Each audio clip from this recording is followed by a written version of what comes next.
Hello, everyone. Happy Saturday.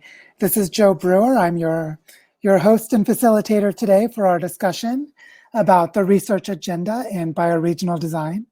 I see that several of you are already doing two wonderful things by introducing yourself and saying hello in the chat box, and also filling out the little poll that I gave you, which I thought was kind of fun, which is to ask you how you relate to today's topic of the research agenda for bioregional design. So I'd love it if you, as you're arriving, if you would just fill out this little poll for us and see how many of us here are researchers or practitioners, are not quite sure how we fit into this mix, or just want to choose another option. Really interested to see how you all respond to that. And for those of you who are new, these webinars are part of the Earth Regenerators Study Group, which has been going strong since right at New Year's at the beginning of this year. We now have almost 1,900 members, and it's growing all the time. And we are gathered around the desire to regenerate the Earth. If you're not a member of the study group, I'd like to invite you to join by clicking the button at the bottom of the screen that says, join our study group. And basically, these sessions and the study group are offered in the spirit of the gift economy. So I don't charge any money. They're completely free to join. And if anyone who feels moved in appreciation or gratitude is always welcome to support my work on Patreon. But honestly, this work is so important that I would do it no matter what. It just is, as I think all of us can relate to here, these are important times. And what's more important to do than keep humans from going extinct and trying to bring stability and health back to the planet? See, a lot of you are coming in from all over the world, including my friend Michael Schleel, who I like to give a big personal shout out to in Stuttgart, because he'll be briefly mentioned in the presentation part today and possibly will be a good contributor to share ideas of more details of what we're talking about with regeneration of bioregions and research agendas and cultural evolution. Today, our format will be as it always is, which is that I will give about a 30-minute presentation to help us frame the discussion and create focus and coherence.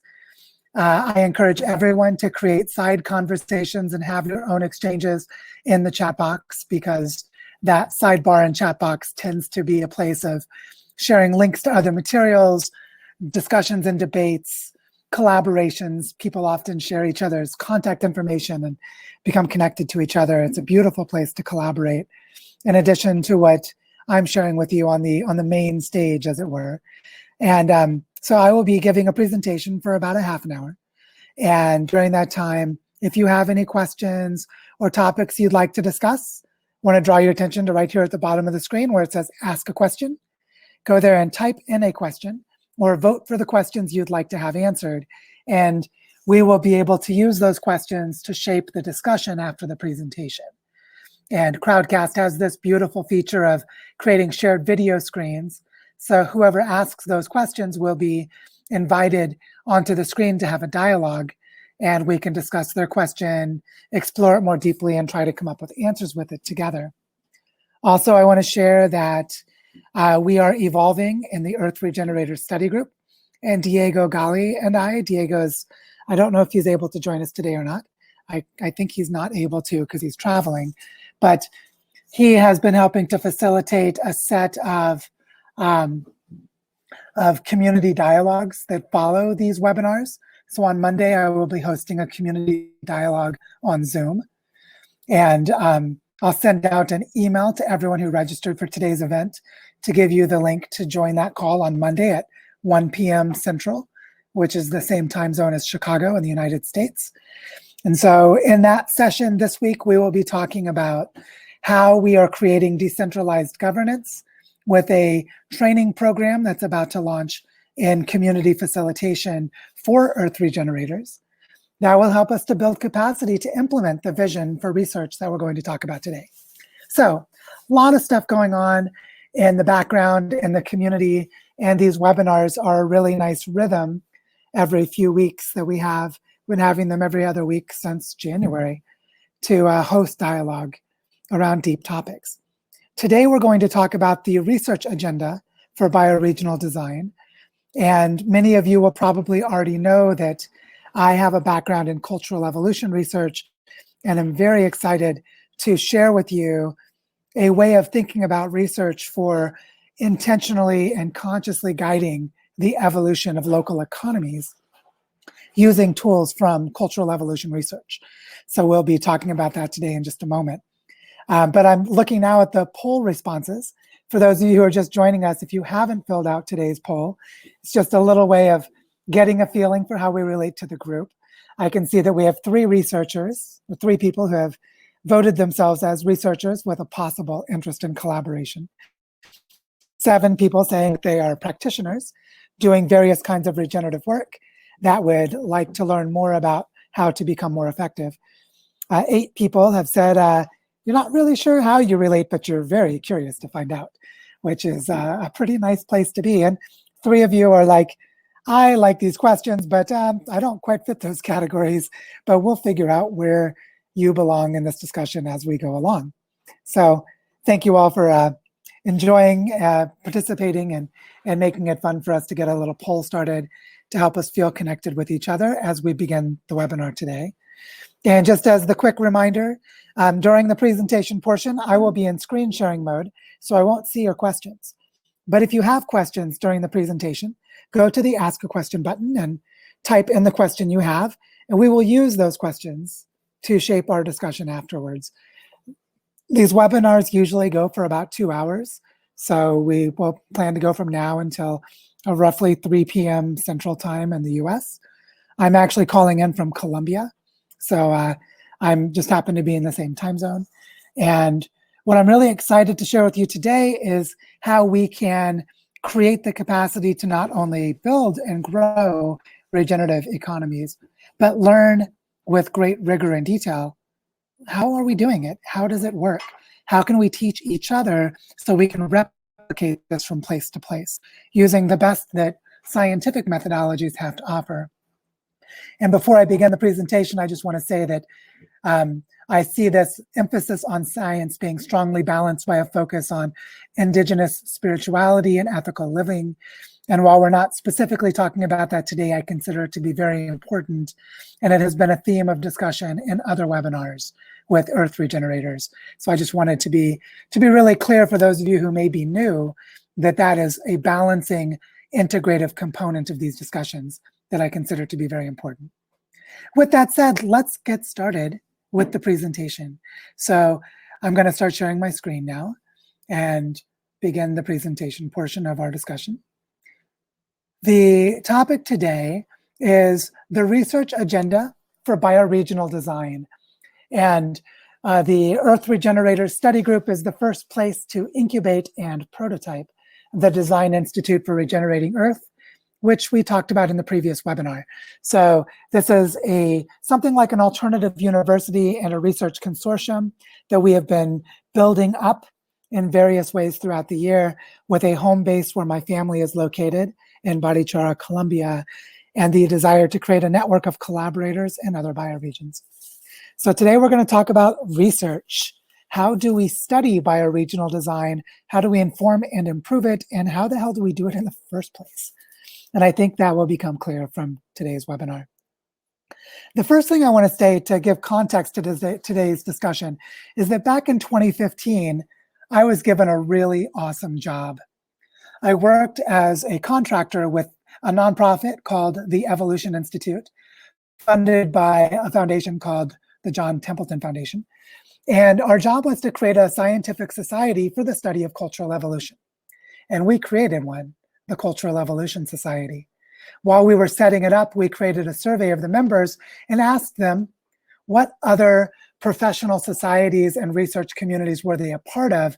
And this beautiful diagram, which I'm sad to say is difficult to read, but you can see at least visually, this diagram is the relationships among individual members of this society as they relate to other societies.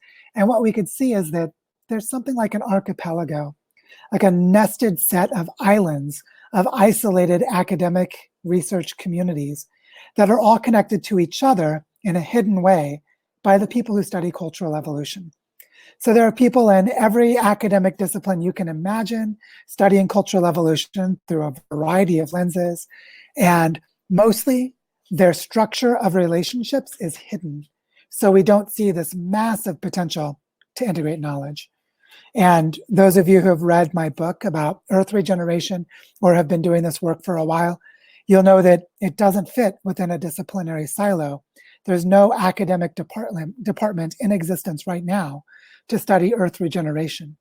And so this synthesis of knowledge is part of our research agenda and something we really need to focus on. While we were setting up this scientific society, we did a study asking what are the grand challenges for the field of cultural evolution, and we surveyed the membership of the Cultural Evolution Society. This ended up being published in Nature, which is a funny thing because I don't have a PhD, but somehow I became a first author in a Nature science article, which is a weird thing to say for me as I have an eclectic background. But part of what we did was we mapped out what were the topics that members of this research community considered important. And what you can see in this diagram is that the synthesis of knowledge, the ability to combine knowledge across institutional silos, the ability to develop organizations and overcome problems of different languages and different terminology, and how to combine a diversity of methods, all of those were essential parts of knowledge synthesis. They also found that there was a major focus on something called pro-sociality, or how to create the conditions for cooperation, generosity, altruism, trust. And this relates to efforts to address environmental problems, economics problems, problems in politics, the global crisis overall. And there's also a really strong focus on social change and education, looking at what they call technically as cultural transmission, the historical development of societies, cross-cultural studies, managing of complexity, the different ways that societies organize themselves, how communication and storytelling are done. They saw all of these as major challenges for the field of cultural evolution. But I think you can see that these are major challenges for Earth regeneration as well. So the agenda of the field of cultural evolution strongly maps to the need to create a field of research and design for Earth regeneration. And this, for me, provided a really strong foundation to think about what the research world has to offer in all of these different siloed topics, and how we could begin to combine them to create a research agenda for Earth regeneration, focusing at the bioregional scale. So what is our research agenda?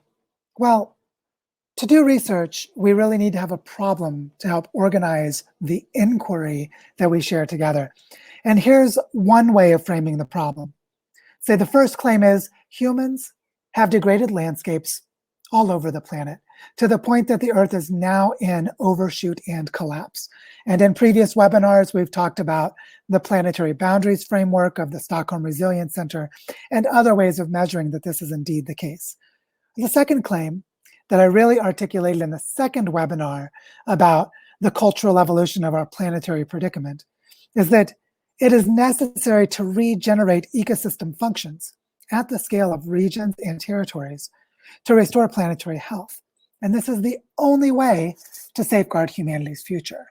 So these are two claims that I think can organize our thinking around the research agenda. So if you have challenges or want clarification, ask questions, put them in the ask a question box, and we'll discuss them when we're finished with the presentation. The other thing that I found from studying cultural evolution is this thesis or hypothesis that says the fundamental driver of ecological change, at least as it relates to human activities, has been social niche construction for human societies. What this means is we alter the flows of energy and resources away from non-human life to grow the biomass of our own species. So we might use slash and burn techniques to cut down part of a forest. The organisms that live there are less of them, but there's more food available for human bodies. The human population grows. This way of thinking, which is outlined at some length in my book and is discussed in various ways in the study group, is an important part of how we can organize our research agenda. What is social niche construction? How can we understand the social niches of human societies? How can we design the changes of them? And how can this introduce and spread regenerative practices? Well, to be able to answer these questions, we need to know what is a social niche. Simply put, it's an inherited environment. So there are structural aspects of an environment, like the way that a beaver will construct a dam and change the structure and flow of a river. And then the next generation of beavers inherit the dam and the pond that's been built in the river. Well, humans create all kinds of structural environments. For example, most of us were born into cities, these built environments and institutions that we didn't have to create. We inherited them. So this idea that humans live in social niches, that we inherit and build upon them, is an important insight for understanding how to scaffold and guide social change toward regenerative goals, which we'll talk about in a moment. How does this work if social niches by human communities are taking energy away from the rest of the environment to build the complexity of our own societies? How could we see that? This graph is one way to visualize it, that as the human population went up, and there's been a massive globalization, so not only was the human population getting larger, but it became dramatically more globalized and complex between 1900 and the year 2000. But as it went up, there's been an extinction crisis. The rate of extinction has gone up, and it's deeply coupled with the growth of human population. So the ways that humans have managed land, manufacturing and extraction, using fossil fuels, cutting down forests to grow agriculture and build cities, all of these things that simplify the environment and turn it into human populations is what I'm talking about with these social niches. And we need to understand how this dynamic works in clarity and detail if we want to build regenerative pathways for how we do this differently. There's a claim that I put in the heart of this research agenda. The claim is this: if it was cultural evolution that created a planetary crisis, then the design of our social systems to regenerate the Earth must involve applying cultural evolution research if we're going to guide the future developments of humanity. We need to understand how cultural evolution went astray and took us into this place of destabilization, degradation of lands, and possible extinction for our species. We need to understand that so that we can intentionally and consciously do something else instead. But how do we do that? Well, like this. We build a viable model, a research tool, a design framework, and an economic development model for guiding the cultural evolution of bioregions. If we can create this viable model, this approach to regenerative development, then we can implement and generalize it so it can be shared across the emerging global network of regional efforts. Every place that people are doing this for their own bioregion could take this model, adapt it to their own context, and develop it within the detailed specifics of their place, culturally and ecologically. This is the research agenda, is to figure out how do we create this model of regenerative development. How do we know we're making progress in such a model? The way I would say this is we need to incorporate 3 categories of progress indicators. And this is a place where we need to understand evaluation and metrics, data gathering, methodological design, and various other aspects of research. One thing is we need to create local measurements of social well-being. We also need to have ecological measures of ecological health. We need to combine social well-being of humans with ecological measures of health for ecosystems. Secondly, is we need to integrate these frameworks at the regional scale using the tools like donut economics developed by Kate Raworth. And then we need to track these regional metrics in some aggregate way, using a dashboard, using a portfolio, using some set of tools that allow us to visualize and integrate this knowledge so that we can measure regional progress with these indicators as we move toward global goals. And we can use things like planetary boundaries to help us do this. So how does this work? This graphic comes from Kate Raworth and her work on donut economics. For her, the donut is this green zone. See how it's shaped like a donut? And the inside are what she calls the social foundations, which is that you can measure how well your society is doing at achieving well-being with things like water security and availability of water, food security, measures of health, education, housing, like affordability of housing, availability of housing, social equity, political participation and empowerment, peace and justice. See, there are these different measures. She has 11 of them here. And most societies in the world have a shortfall of these at the moment. But at the same time, most societies are going outside of the ecological ceiling, which means they're overshooting critical ecological boundaries. So this is a way of conceptually thinking about how to create these indicators. And in the last year, Kate and many colleagues have been adapting this model for cities. I actually think that that's a dangerous and misguided way to go for reasons we could talk about in the discussion. I actually think it's much more powerful to develop this framework for bioregions than for cities, but I would like to leave that for discussion at the moment. The important thing is that in our research agenda, we need to figure out what are these measures? How do we measure them in a way that allows us to compare from one place to another? And how do we create robust approaches to regenerative development at local and bioregional scales? And at the same time, with things like this, the planetary boundaries developed by Stockholm Resilience Center, how do we measure the planetary contribution or the regional contribution to planetary scale? So for example, if there is a flow of reactive nitrogen from fertilizers in industrial agriculture, that always happens locally and regionally, but there's an aggregate consequence at the planetary scale. So we need to create coherent frameworks of integration and nested synthesis from one scale to another, so that our regional efforts can be tracking tools for planetary progress at the same time. I discuss this in my book in the chapter on design pathways, where I made the claim that these Sustainable Development Goals, also known as the SDGs, are inadequate because they don't create this nested framework and integrative clarity that the donut economics and the planetary boundaries do. But that's an open research question and one we should discuss while building this agenda together in the next few years. So what we end up with, if we combine these measures, is local ways of measuring progress towards social well-being and ecological health that are nested together to create aggregate measures for global goals related to planetary health. And this is a key way to build up this regenerative design capacity. We need to do bioregional development in a way that allow us to track progress within the bioregion and for the planet as a whole. At the same time, we can organize bioregions into networks of collaboration, which we discussed in a previous webinar about bioregional design at the continental scale. And this example shows how there might be a network of bioregional design projects, each with their own research focus, but they may organize themselves along the Andes and the Amazon basin of South America.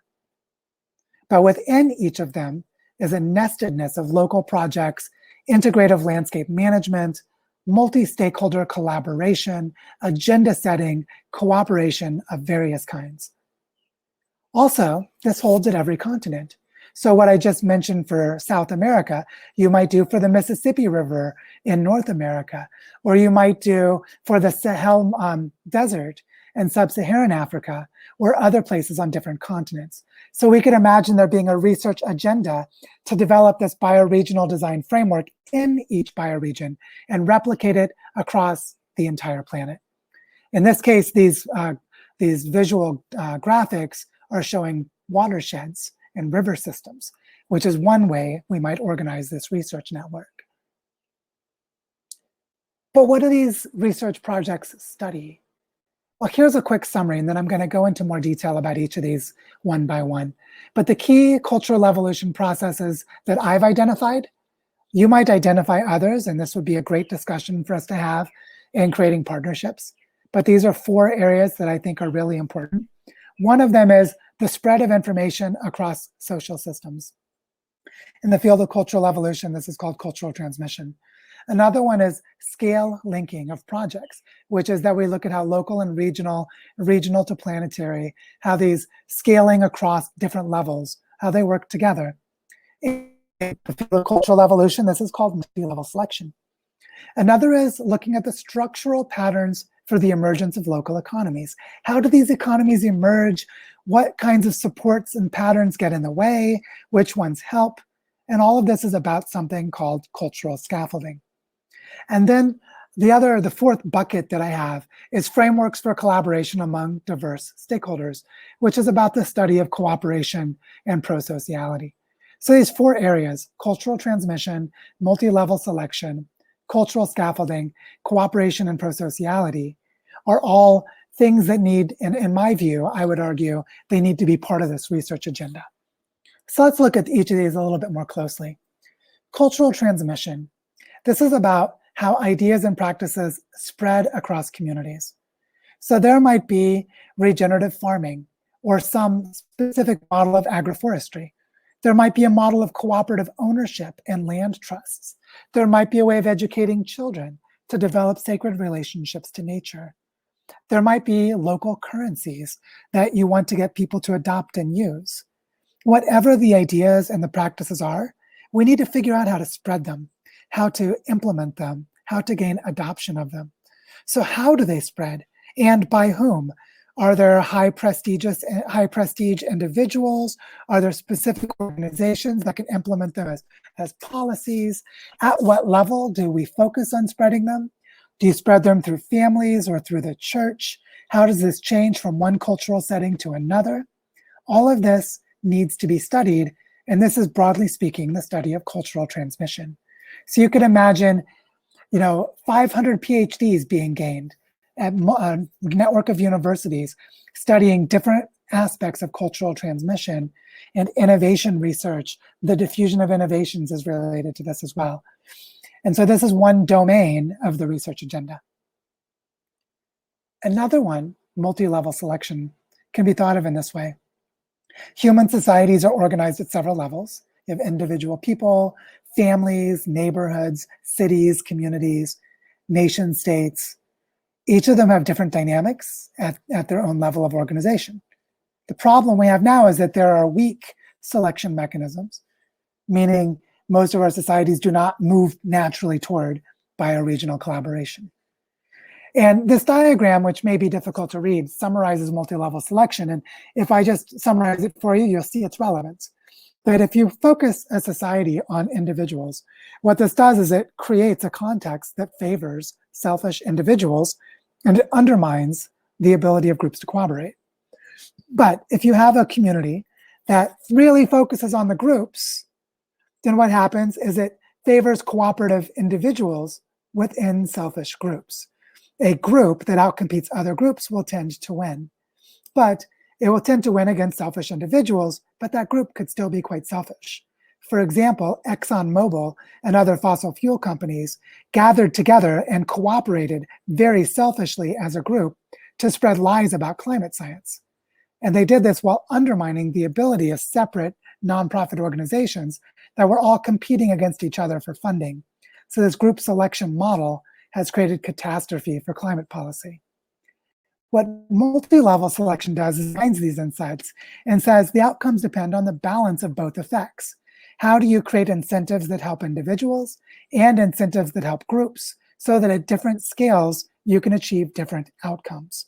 So you might have cooperative individuals and cooperative groups, and even cooperative groups of groups that are all aligned around a shared agenda without individual and selfish motives undermining them because of the way that they're structured. So we need to understand this, and there's a lot of research in cultural evolution that looks at this, including research on environmental practices. My friend Tim Waring, who's at the University of Maine, has been studying this for years in fisheries with the water systems in Bali and in other areas where there are common pooled assets to be managed. So there's a history of research studying this that we can build upon.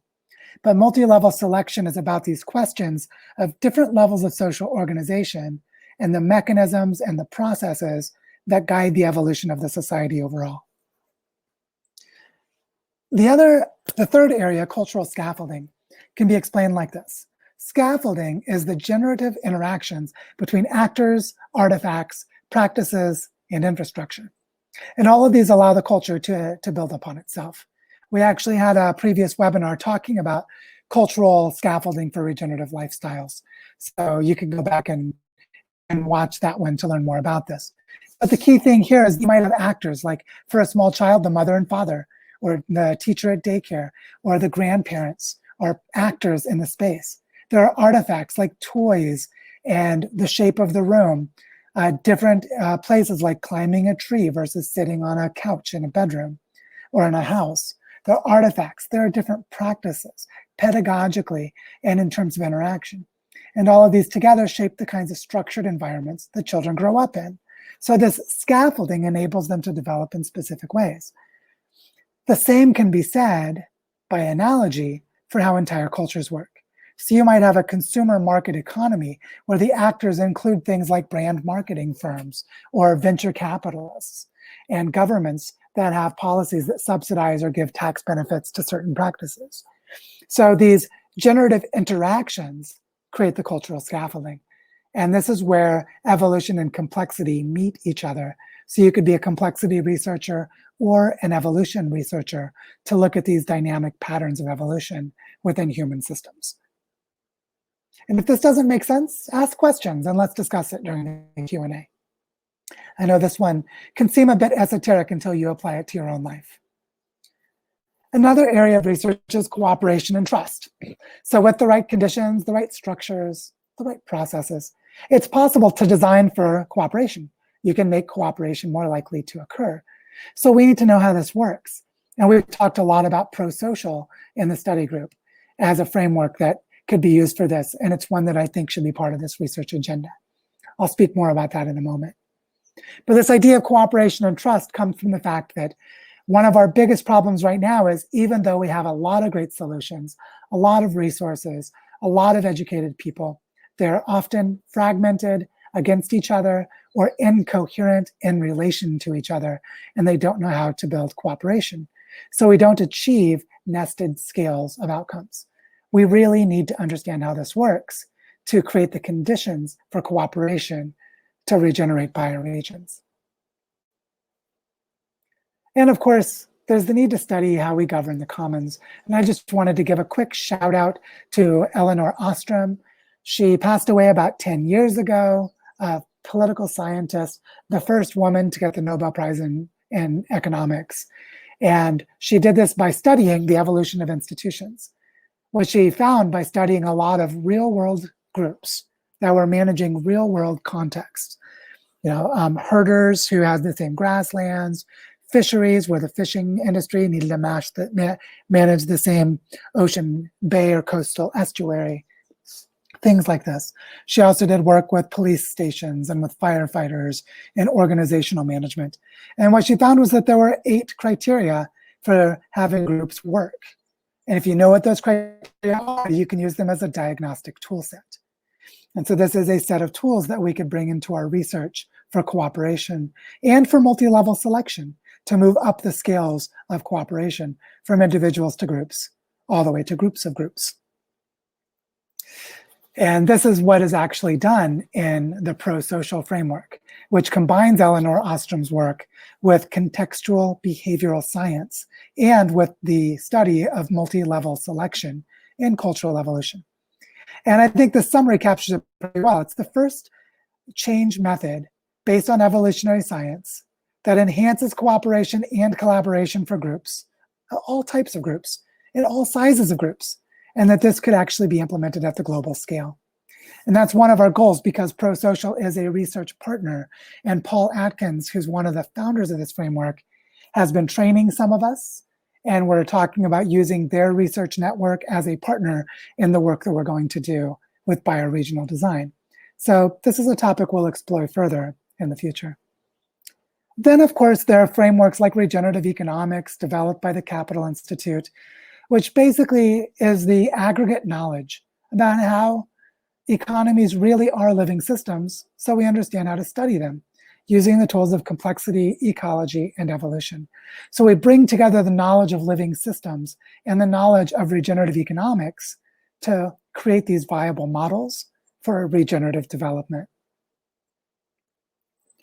Now what I want to say is that I've got some friends, Michael I think is on the call right now, who are helping to do this. So I want you to say hi to my friend Michael. This is Michael Schleil. He studies cultural evolution and economics at the University of Hohenheim in Germany. I'm mentioning him because he and I are developing a research plan for doing the work that we're talking about. So this isn't simply a conceptual discussion. I'm inviting you in early on, but not at the beginning, to create this research project, this research program together. So a lot of Michael's work has focused on dedicated innovation systems and how to create transition pathways. How do you go from an extractive economy based on fossil fuels to a regenerative economy that works in harmony with its ecosystems? And we're creating a research consortium with partner universities where there are different cultural evolution researchers studying many of the things I just mentioned. So Paul Atkins is one of them with prosocial. Tim Waring, who I mentioned, using multi-level selection, and others are people that we have relationships with for potential research collaboration. And we're building this consortium right now.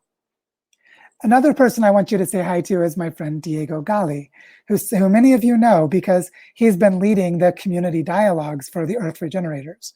He's a community organizer by training, and he's been volunteering with Earth Regenerators for about 3 months now. His focus really is very personal. He wants to create empowered leaders. He wants to help build personal relationships with people who want to regenerate their lives. And I mentioned Diego because he and I right now are designing a program to train a group of community regenerators that is about to begin. And we have about 40 members of the Earth Regenerator Study Group who have filled out the application to join this training program. And what we're going to do is practice some of these frameworks I just mentioned for research. We're going to practice them in building the network evolution of Earth Regenerators, which we also need to research and study as part of our agenda. How does it work? How do we create distributed leadership? How do we create separate functional relationships for working groups so they can have autonomy to govern themselves while at the same time having coherence with other working groups? There are a lot of questions in this practice that would be informed by the research, but also the research can be directed towards studying the practice to help us to do it better. So we want to create this participatory design action research in what we do. So I want to sort of start summarizing what I've been saying so far and say the research program has these elements. We want to study the social dynamics of regenerative leaders. How does a person become a regenerative leader? How do they develop ideas and practices? How do those ideas and practices spread across bioregional systems, local communities? We want to create prototype models of regenerative economics, build them, study them, identify how they work, show how to replicate them in other places, or how to create them within their own unique contexts.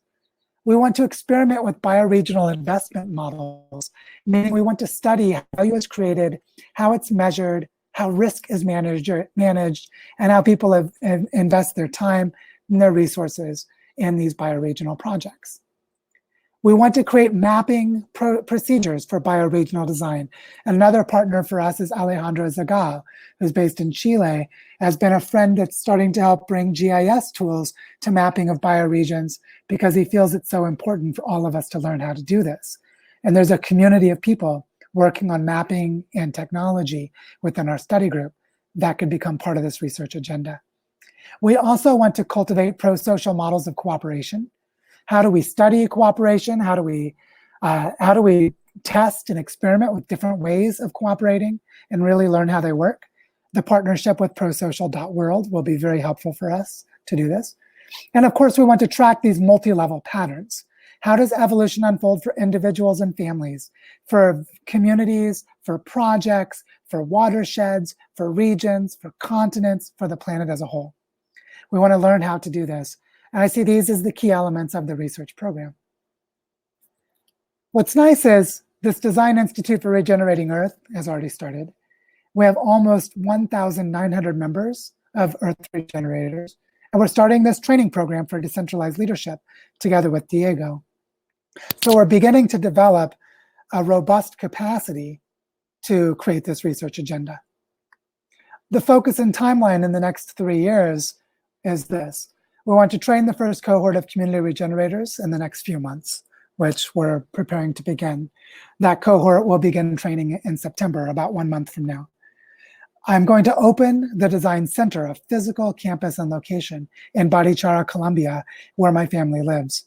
And throughout the next year, in 2021, develop this research program with partnerships and practices, developing prototypes and models for the bioregion around Barichara in the northern Andes of Colombia, and developing partnerships with other regions, so that by 2022, about a year and a half from now, we can begin weaving a robust network of partners across the planet. So next year, we may have 2 or 3 or 5 design centers or bioregional projects that are really robust and rich. But by the year after, we want to have continental scale partnerships because there is no time to waste.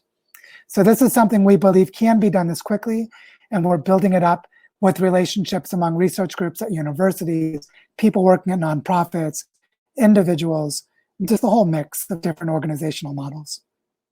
And that's it. That's the presentation that I wanted to share. And now what I would love to do is start a conversation with all of you about this. So what I want to say now is that this is very much a live and real thing. So we are trying to build this. Like I mentioned, Michael is here on the call. I see he's chatting with people. Michael and I have been putting together grant proposals that he has been submitting to secure a faculty position because he recently finished his doctorate doing this work, so that he could be the academic point person to lead the research consortium. And I could develop the partner network and the nonprofits, the on-the-ground field work, because I'm more of a social entrepreneur, although I have a strong research background myself. And we're doing this. So what I really want to do is start a discussion with all of you now about any questions you have from what was just presented, about how you might get involved in this, and about how we can make this happen for real. So I see that there are already 3 questions. If you have other questions, go to ask a question and write your questions. Vote for the questions that are being asked so that you can, well, I'll answer them in the order that has the highest number of votes. And I'd love to start a discussion with all of you. So let's see, just to get us started, let's see what the top question is. A question from Gail. Gail is asking this question. First, Gail, I'll invite you onto the screen so that we can discuss this. I hope you're able to join me. So Gail is,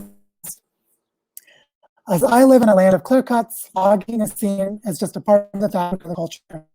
Those forests need to be transformed to leave the forest intact. What are your thoughts on the specific Northwest sickness? Oh, and she said, please don't invite me. I'm sorry, Gail. Well, that's okay. I'll just answer the question.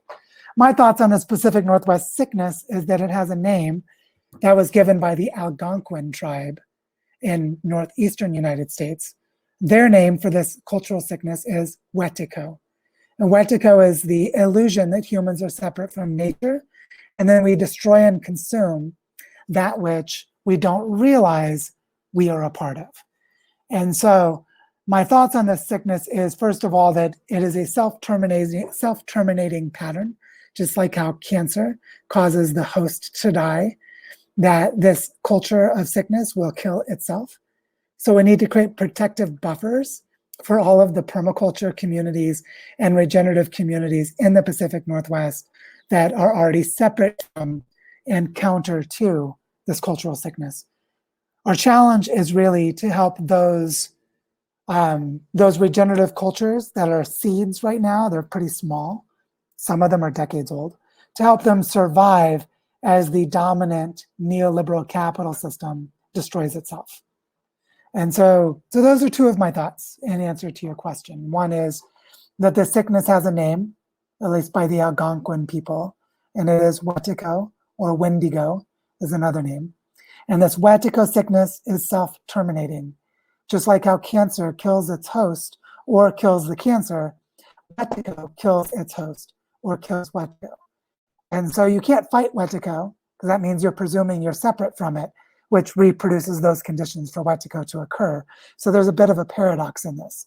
What we need to do is protect ourselves against Wetiko and dispel it as if it was a curse cast upon us. The way we do that is by remembering that everything is connected and cultivating what Fritjof Capra calls the awareness of interbeing, that my being and your being are connected, my being and the river's being are connected. We have existence together, and we don't have existence apart. And those are a couple of thoughts to your question. It's a wonderful question. Thank you for asking it. I see now is that there are a few other questions coming in here. And one of them that is from Vivek, which looks like has got the top number of votes for the moment. And I'll invite Vivek onto the screen in case he wants to share, because Vivek has been very active in this community from the very beginning. And Vivek asks the question, what are you looking for in community regenerators? And is it too late to apply for the first cohort?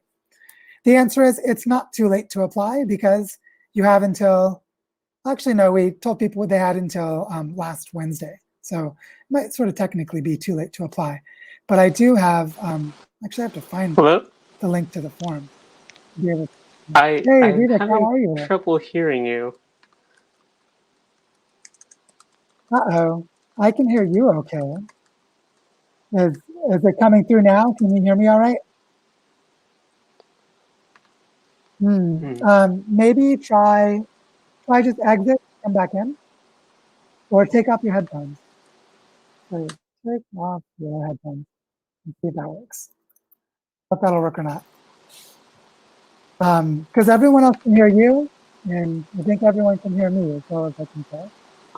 For some reason, I can't hear Joe here. Work, then we might just take off your headphones. Okay. Well, maybe I'll just.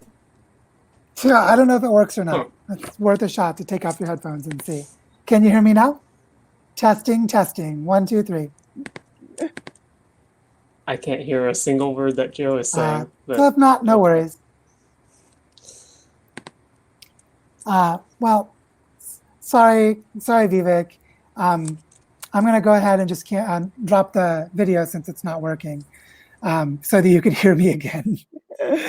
Hopefully he'll be able to hear me after I drop him off. The thing that I wanted to say was that we had given the announcement about community regenerators that people could apply until Wednesday of last week, and we now have 40 people who have applied. So I think we've reached our limit, and we can't invite more people to join at this point. But as we cultivate that first cohort, we're going to give them the assignment as part of the training to have service to the community, which means there will be opportunities to get training with them as well as with us. So this isn't the end of that. You might have missed the first round, but you won't miss other rounds. But I think for now, it's going to be best that that we just hold to that and say it's closed for now because we're at our capacity for what we can do at this point in time. But what we're looking for in community regenerators is people who want to give service to facilitating how we create groups and how we design together the future of Earth regenerators. And people can come from any number of backgrounds to do that. And if anyone can go and find in Earth regenerators, can go find the link where Diego had written the first description of this. That might be a good place. If any of you have time, could grab that and drop it in the chat box. That would be helpful to give more information to people. But that is underway, and we're getting it going right now. What I want to say for this next question, which comes from Jeff, and I think this is a great question. Jeff is asking, and I'm going to invite you to share. Jeff is asking, with 37% of us unsure how we fit in, what supports do we have to help people figure that out? And I think this is actually a question partly for this group of community regenerators, because they can help facilitate activities and engage more members than I would be able to do on my own with my limited bandwidth. Hey, Jeff, can you hear me? I hear you. Can you hear me? Excellent. Yes, I can hear you. I know you have a history of feeling like categories don't belong to you. So this question is a really good one to discuss. Well, and I was not terribly surprised to see that was the dominant answer in the poll as well. Yeah, why do you think that is? I'm curious about your reflections. I mean, I think an underlying part for me is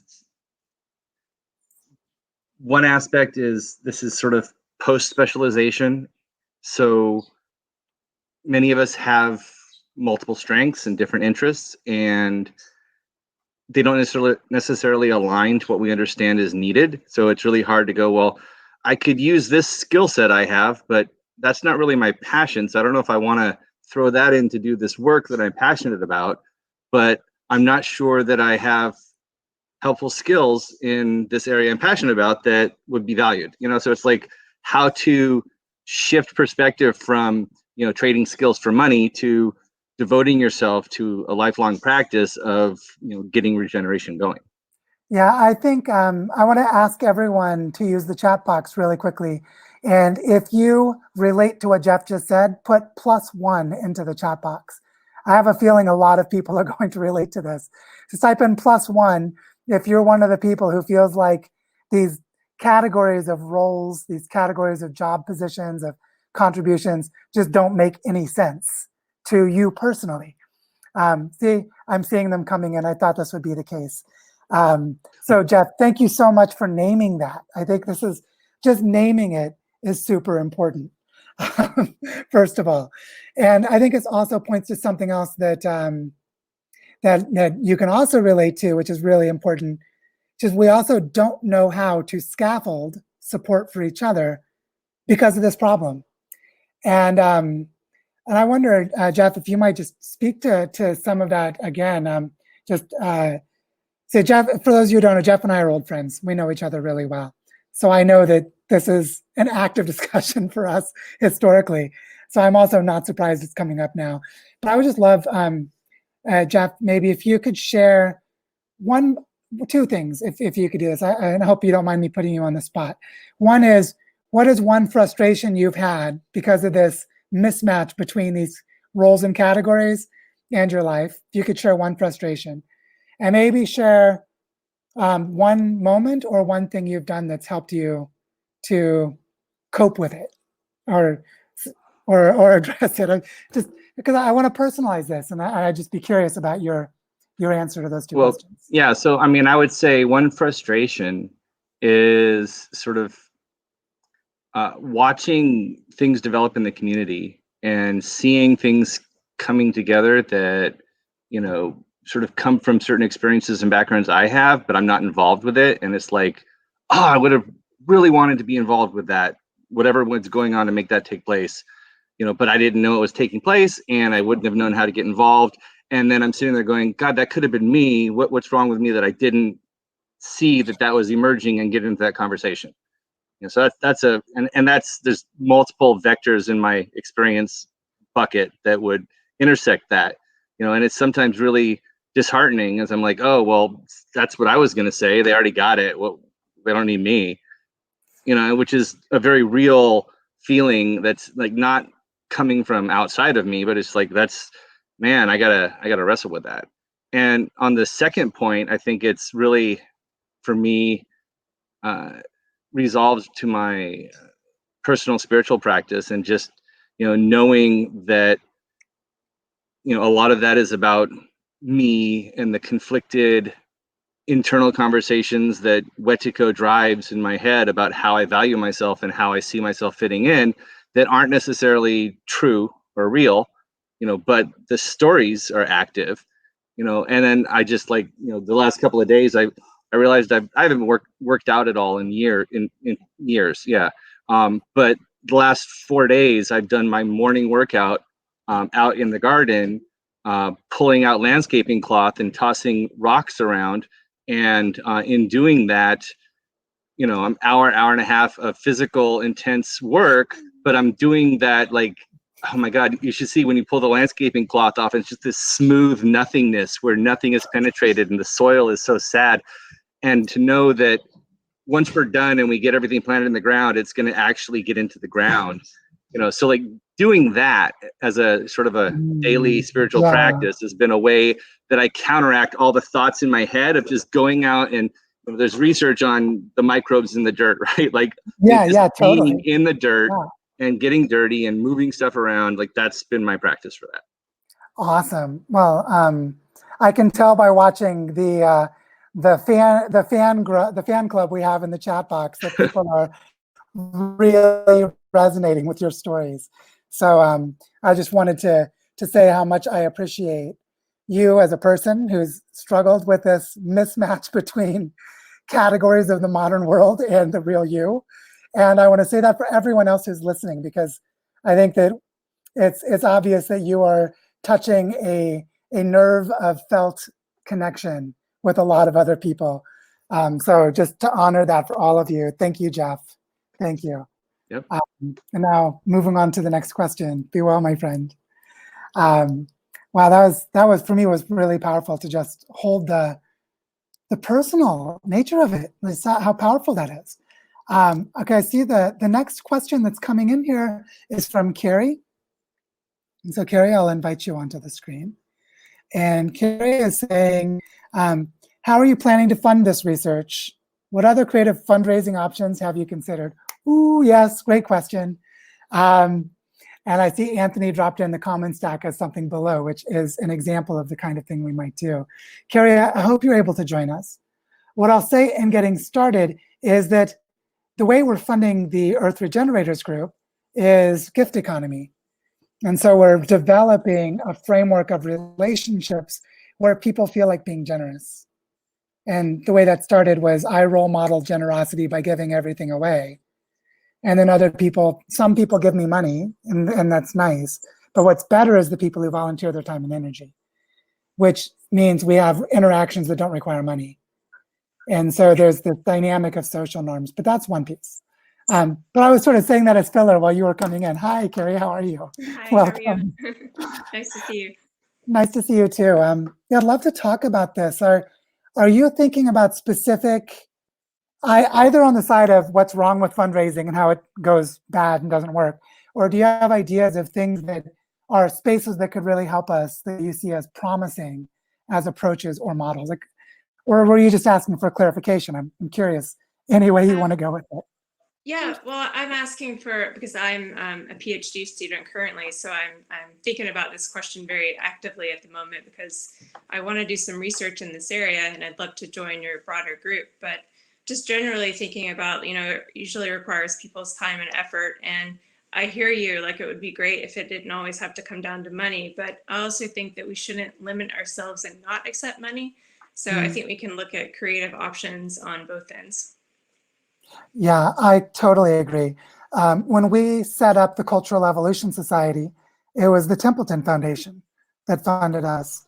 And what was interesting about Templeton is John Templeton made his money by inventing the personal IRA. So he sort of invented personal debt and became a billionaire, which has got pluses and minuses. But his foundation has funded the creation of several innovative transdisciplinary fields. So the anthropology of religion, astrobiology, positive psychology, and now cultural evolution that's really been helpful in. So as a foundation, there are foundations like this that really support deep, proper academic, like robust research, but are very innovative. Unfortunately, they're few and far between and highly competitive. And so there's this realm for strategic philanthropy that I think is really important. Also, crowdfunding is powerful if it's done in an intelligent way, where a lot can be done by leveraging. So for example, if we're able to get people in the local community here in Barichara to provide housing for people to come and do work with us, then someone could come here without needing money to pay for housing. And we basically subsidize their housing, which is a form of indirect crowdfunding. And I think there are a lot of creative models of finance that can work like this as well.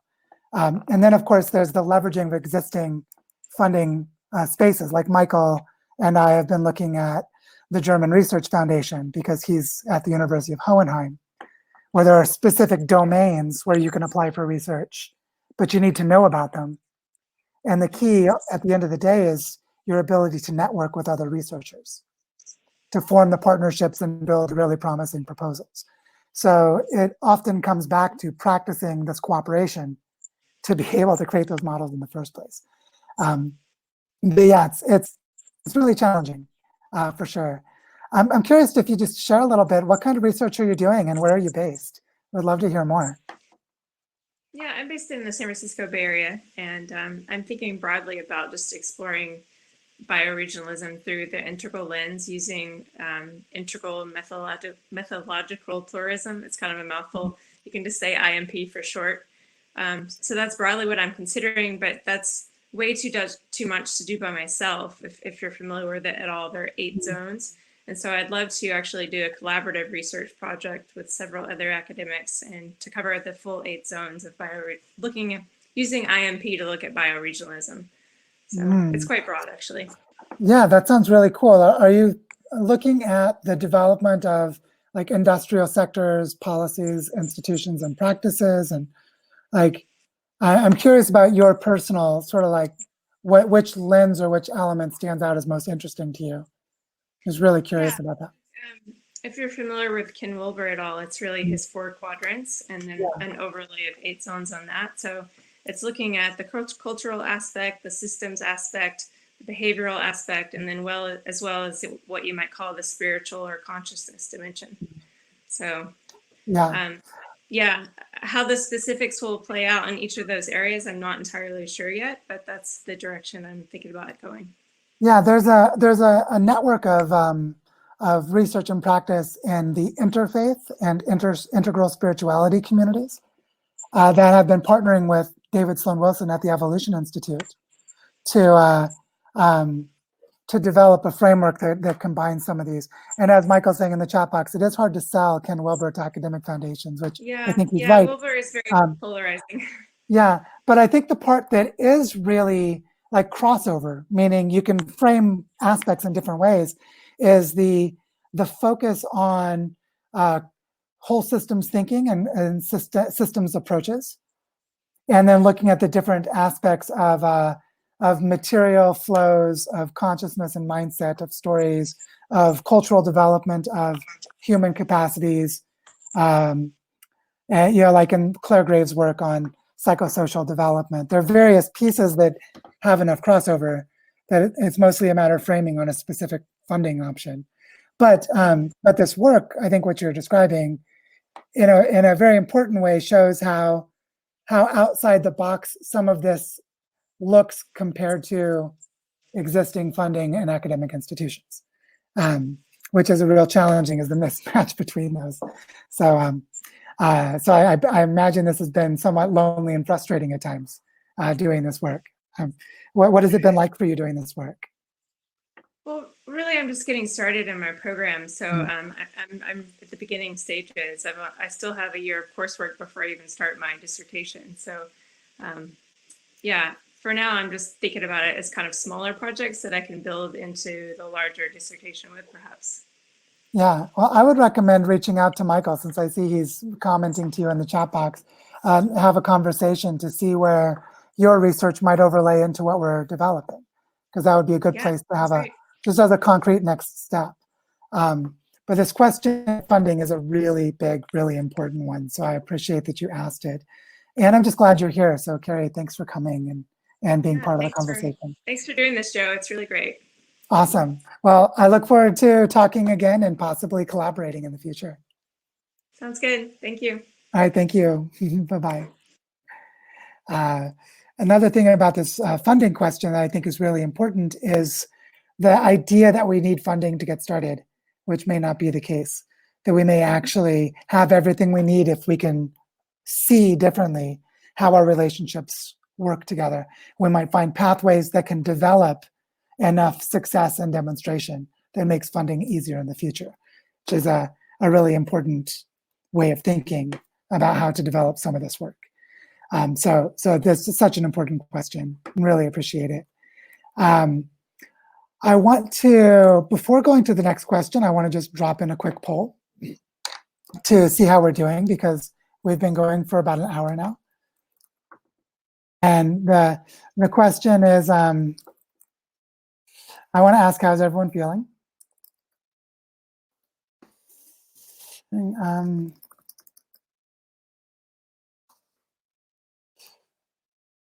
the question is really simple. I just wanted to ask you in this poll, how do you feel? Do you feel great about this? Keep going? Are you feeling like you're sort of at a saturated point? You need to slow down? I'm also using this poll as an opportunity to slow down the conversation for a moment so that you can think and reflect on what's been said so far. But looking like I'm getting an overwhelming keep going, which is great. So I'll roll with that for now and say that this question of how we collaborate, these various questions about how we collaborate, I think are really important. And see, the next top voted question is from Michael, who I would love to invite on the screen, Michael Schleil. So I'll invite Michael on. And Michael's question is, could you elaborate a bit more on why you think it would be bioregions instead of cities and why it can't be both regarding Kate Raworth's donut framework? I'll start to answer that, but I hope Michael can come on and then Michael could share a little bit more about our research collaboration as well. Hey, Michael, are you there? Hey, yeah, it's good to see you. Right? Yes, can you hear me? Yeah, perfect. Wonderful. I wanted to start by answering your question briefly and say that the problem I see with starting with cities is that there's this idea that the way cities are now is sort of the benchmark, the default mental frame. And then people are going to try to keep cities as cities when we have no evidence that cities are sustainable outside of the geologic space of the Holocene. Whereas we have a lot of evidence that bioregions were the only sustainable model humans have ever had, regardless of whether or not we're in the Holocene. So this leads me to question whether we can ever have a sustainable city. Now, it might turn out we can, but if we try to make that our benchmark of success and we don't look at bioregions, then I think we'll fail. But if we develop a robust framework for bioregions, we'll find out which bioregions can have cities. And so I see it as just a more robust way of approaching things, if that makes sense. Does that sort of make sense to you, or what do you think about that? Yeah, I think we have to discuss that a little bit more when we do the actual research. But definitely, I think it makes sense. But I already came across a lot of research on socio-technical systems transitions. So it's kind of related to all these sustainability transitions or regenerative design, as you call it, in the context of socio-technical systems, which is essentially all the kinds of systems that provide or technological systems that provide some kind of utility for people, let's say transportation, housing, whatever. And cities are essentially just kind of scaled agglomeration.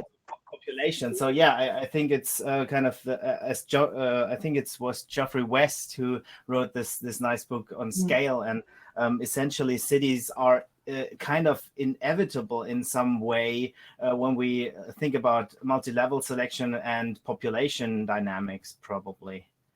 Yeah, so. I think what you're bringing up is a really important distinction or maybe clarification between different ways of thinking about how we conceptualize these systems. Like this idea of social technological frameworks as a way of thinking about systems, and also information ecologies, or there are various ways that that can be structured. And this is a really nice opening for you to maybe share for a moment, since I really do want to highlight your research and our collaboration that we're developing. I'd love if you could just share, just for like a minute or two, a little bit of the research you've been doing, and whichever way you want to emphasize it, the research you've already been doing, or how you would frame the research that you and I are collaborating on, to just tell the story in a different way, because I'd love for people to hear that from your voice. Yeah, sure. I mean, for the last, let's say, 3 or 4 years, I've been involved with a group of innovation economists at the Department of Innovation Economics at the University of Hohenheim. And we developed this framework we call dedicated innovation systems. I already shared a link to an article I wrote 3 years ago with other colleagues in the chat box. So essentially, it is the idea that traditionally innovation systems already incorporate the idea that we are dealing with systemic things, and novelties, especially technological novelties, don't happen in isolation. So the old idea of a genius inventor or a heropreneur that comes up with a genius idea and brings that into market is essentially outdated, and we have to deal with these systemic issues. So knowledge essentially is created by a couple of actors in the system, universities, customers, and so on. But the original framework of innovation systems has a strong focus on competitiveness, economic growth, and a strong focus also on technologies. And what we did with this dedicated innovation system is to bring the idea of transformative innovation and cultural evolution in, to make sense of this paradigm level, the worldview level of the system. So we want to get how we can, or we want to research how we can get this dedication to sustainability or regeneration into this system. And for example, there's a lot of methods that we can use to do that. I've been involved with a couple of studies using network analysis, agent-based modeling, but also, of course, we have to get hands-on experience, and this is where our collaboration probably comes in, because we cannot do that from the ivory towers of academia. And when we talk about these things like dedicated innovation systems, we have to actually do action research and research that in the field. And this is also why I contacted you, or we got in touch. And I think our collaboration kind of evolved in an evolutionary sense. So it was kind of an emergent property of satellites revolving around each other for quite some time. And then we actually met at the Cultural Evolution Society conference in 2017, I guess it was. Yeah. And starting from there, I think we kind of always got in touch with each other. And then when I came to Eugene in 2018, I think we realized that there was something we have to do together. And for starters, there was this journal article we are hopefully about to publish together on systems entrepreneurs. But now the collaboration also with David Sloan Wilson, Paul Atkins, Tim Waring, and so on is taking shape. And this is actually something I'm really looking forward to. And it's something meaningful. It needs to be done. Yeah. One thing I keep thinking about is what it means to be the type of person who wants to do a PhD, and the type of person who's deep into a technical field, and how disheartening it is to think of spending several years at a university while the world is exponentially changing with catastrophic consequences. It's like that time should be spent doing Earth regeneration.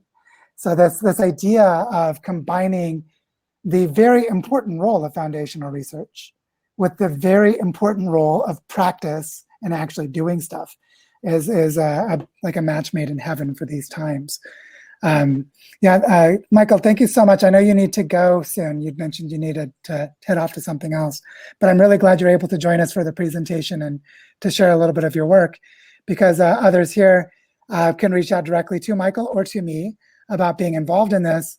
And we are serious about creating this research agenda and implementing it one way or the other. So this is going to happen, and it's more likely if others get involved. So I'm glad we got this chance to share today. Thank you, Michael, for being here. Thank you. Take care. All right, take care. Bye-bye.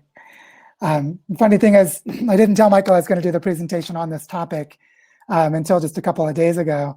And I was like, by the way, hey, I'm going to talk about you for a minute. Mentioned that to him yesterday. So speaking of how all of this is evolving, that's part of the process. I would love to invite Fianuela, forgive me, I forgot how to pronounce your name exactly. I'm in that semi-distracted stage of the webinar where my own brain is sizzling with so much to hold. But Fiona has asked the question, Fianuela, what are the main elements needed for cooperation that you touched on in the presentation, which I think is really an important question. So the main elements of cooperation, and I think she's joining us, so we'll be able to chat. But the main elements that are really important are shared identity and purpose, the ability to have an identity together, the ability to create decision-making together, to resolve conflicts rapidly and in a fair manner, the ability to, so what are some of the others that I'm thinking of? As you're coming, I'll say hi. How are you? Good to see you again. Fanula. Fanula. Oh, sorry. Yeah, like, it's much easier than it looks. my brain's like, oh, okay, I'm confused. Sorry.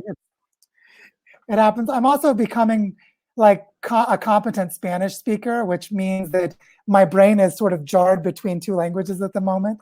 And that creates its own background limitation in processing words when I'm reading them. So sorry about that, Fanula. How are you? It's good to see you. Good, good. Yeah, look, I asked the question because having spent a lot of time in different community groups and cooperatives and setting, and I have this thing about having to have a shared vision or mission. And I've sometimes found that that can actually be a block to cooperation, because then people go into a space where they're trying to describe a vision. And I think that actually blocks the energy of just saying, let's agree that there's a problem and try and work it out together.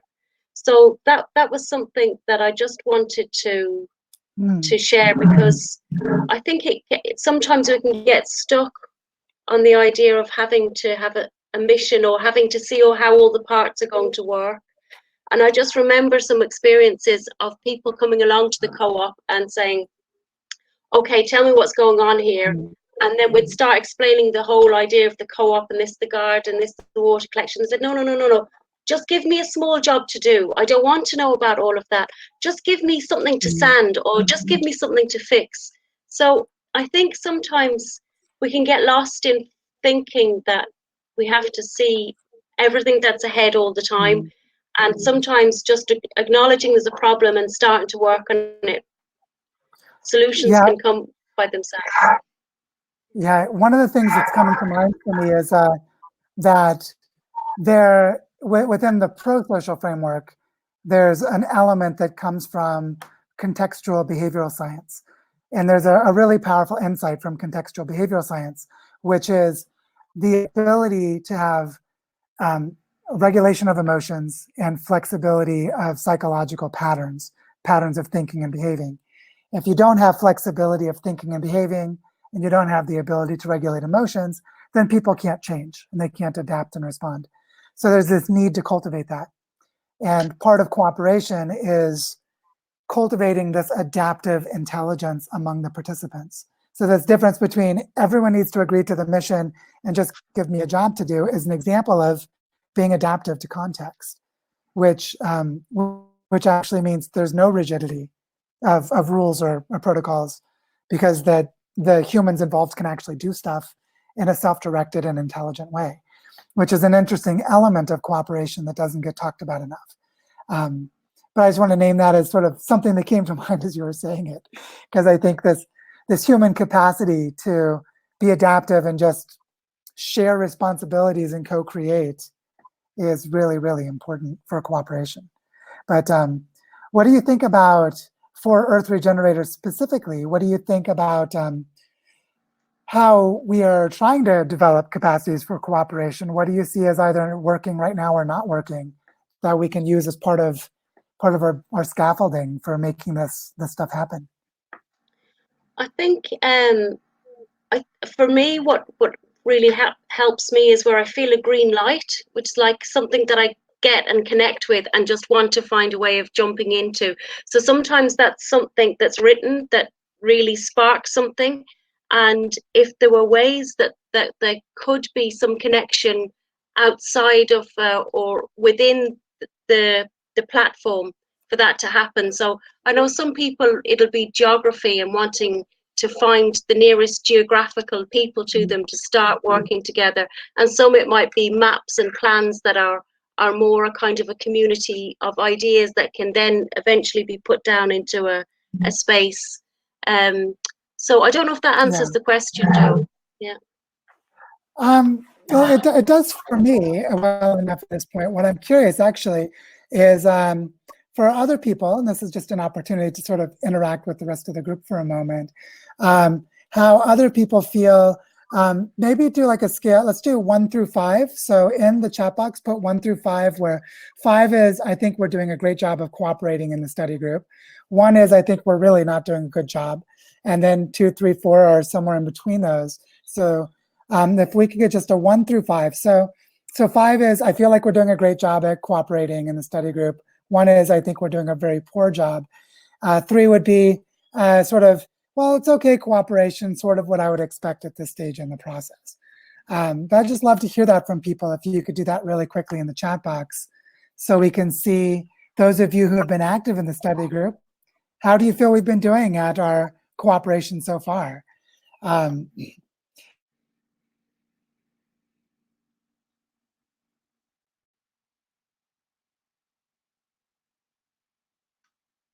My screen is frozen here.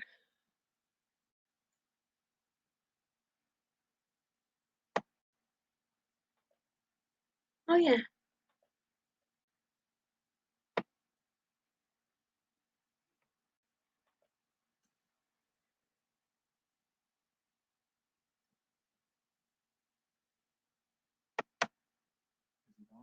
Yeah, I think it's frozen. Ah. No, I think it's Joe who's frozen. Oh, Joe. Oh, there you are.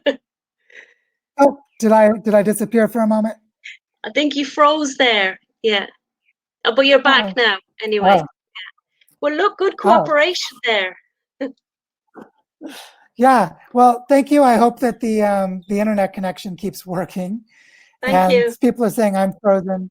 So thanks, Fionnuala. And how do you say your name again? Sorry, my brain is now like garbled. Fionnuala. Is it Fionnuala? Fionnuala, yeah. Fionnuala. Oh, yes. Yeah. It's just got extra easier. letters. If I don't read it, I got it. Yeah. Great. Okay. Thanks, Well, Joe. Thank you, Thank you. Fionnuala. Thank you. Bye-bye. Thanks. Bye.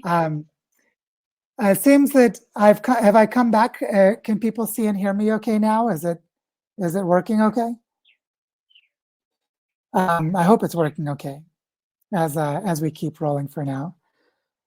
And I see next questions. Yeah, looks like we're good. I have 2 questions that have the same vote. I think this question from JD about how do we make the revolution irresistible, so to speak, and that they're not able to join and speak. So I'll just give a quick response to this one. How do we invite people into this work in the spirit of pleasure, play, and joy?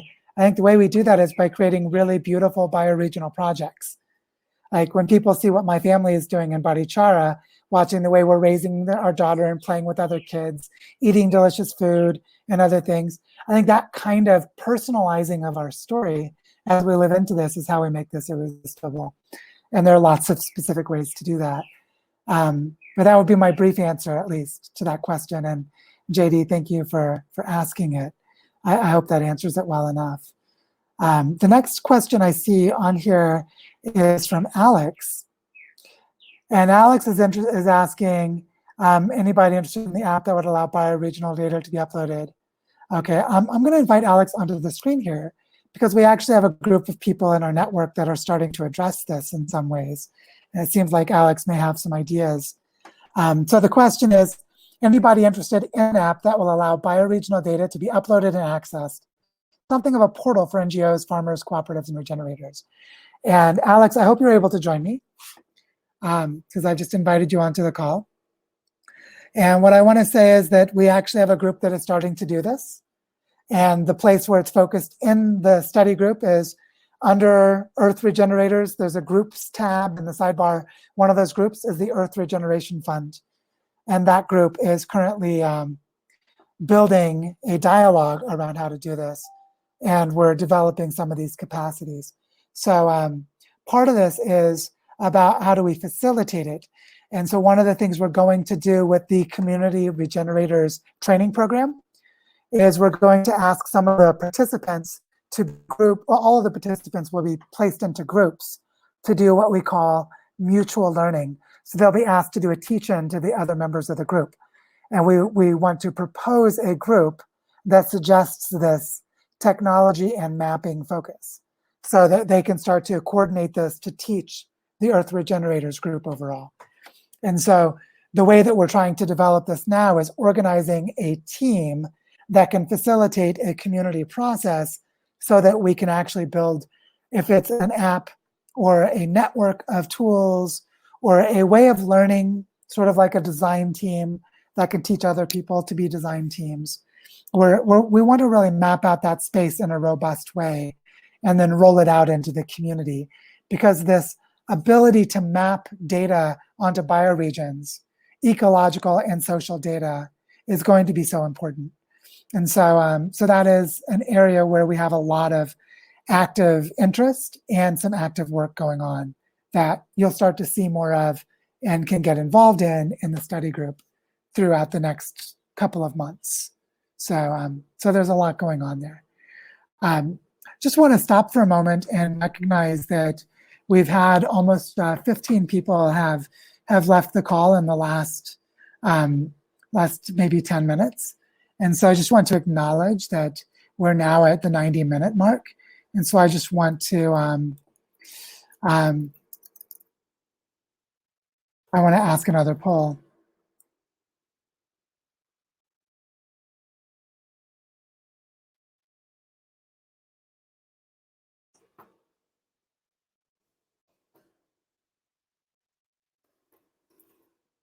So here's my poll. The poll is, should we keep going for the full 2 hours, which is roughly another 30 minutes? And so just like to hear your thoughts. And also I want to ask if there are other questions that people have. And also if anyone would just has a sharing or comment they might like to make, that's also an option that you could post as ask a question or in the chat box to increase our interactivity a little bit. So it may not specifically be a question. And what I'm starting to see from the responses is that several people are feeling like wrapping up soon, and some people are wanting to keep going, which makes me think that perhaps what we should do, it's looking like a fairly even split, is what I might recommend to do that is this. I want to just offer a brief synopsis of where we are, and then see if we have any more questions that are jumping out in their votes. You know, it looks like all the questions that are in here don't really have a lot of votes on them. So I don't know if a lot of people are interested in hearing these questions either. So if you could take a moment to just jump over to ask a question and vote for those you'd like to hear, or pose new ones if you have them. If you don't have new questions, that's fine too. What I'd like to start to do now is begin a sort of general wrap up so that we don't go the full 2 hours, but we might go for another 5 to 10 minutes. If there's interest. What I want to say is that I'd like to invite all of you to share, actually, maybe this is what I'll do. I want to ask this. At this point in time, as you've just been listening to or participating for the last hour and a half, just a little sort of, you know, feeling in your body at this moment. If you could write, you know, one sentence or a brief thought in the chat box of how do you feel about this research program? This could be your feeling about it as a program. Do you feel like this is a great idea? Are you excited? Are you enthusiastic? So it could be that way. Or it could be for you personally, how you'd like to be involved. So do you see yourself being involved in this? Do you see this as something you'd like to help co-create? So just share a little bit, you know, a brief check-in in the chat box. How do you feel about this idea of a research agenda and how you feel about being involved in it? And it's fine if you don't feel like this is the place for you, or you're really excited and want to make your life about this, wherever you may be. But I just wanted to invite that because it also seems like there are problems maybe with my internet where people are having freezing screens. But if you're able to hear me, I'd love to hear your thoughts in the chat box. Looks like I'm not seeing responses, which makes me think you're not hearing me.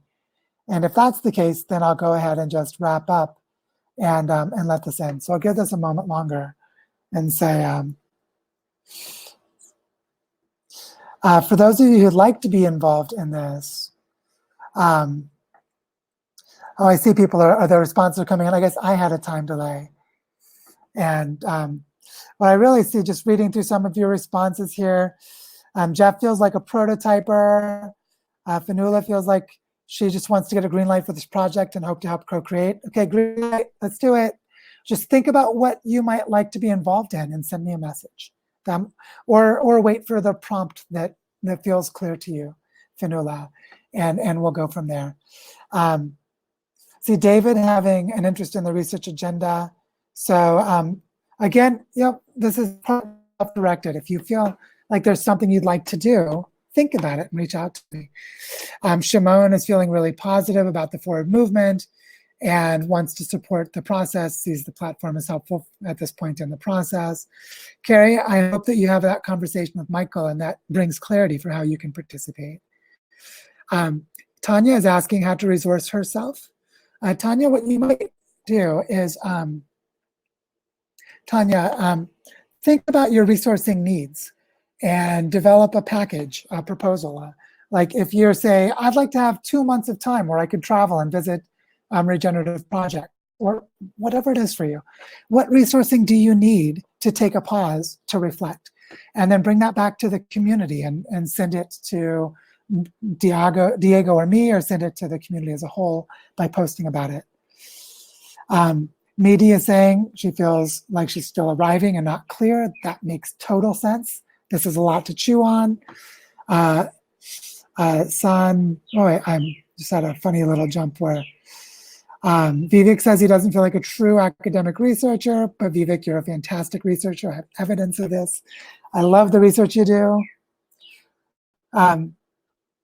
Trying to find an active research agenda that resonates. Anna, let's talk about that, about how to not spend several years wasting your time.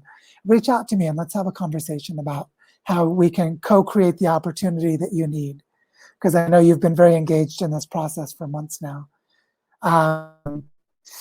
Gail wants to create as an elder, and yes, let's create a book review club. I would love that. I think that's something that several people would have an interest in, and that maybe Gail could help to create.